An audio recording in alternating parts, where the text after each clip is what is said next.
How to pin multiple locations on Google Map. Hi everyone, welcome back to our channel. This is Rose from Create, Login and Delete. Without further ado, let's begin. First of all, navigate to Google Map app on your device.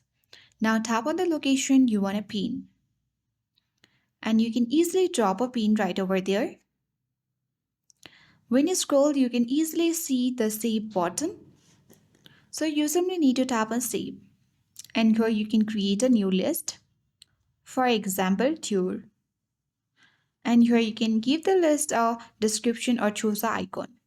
Tap create at top right. And now in the same way, you need to find another location and drop the pin there.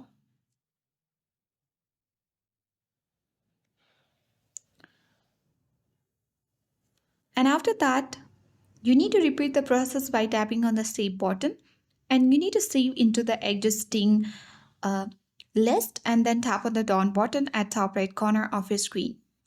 And then you can easily go to that particular saved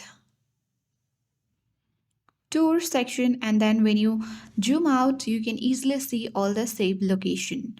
So if you want to hide it on map, you can easily go back using the arrow at top left and tap on U button at bottom center. Then you simply need to select the three dots on the particular list, and here you see hide on your map. And then to show the list again, you can easily tap on the three dots again on particular list, and then here you can see show on your map. So that's all for today. I hope this guide was helpful. If it was, then do like, share, comment, and don't forget to subscribe. Thanks for watching, and I'll see you in the next video.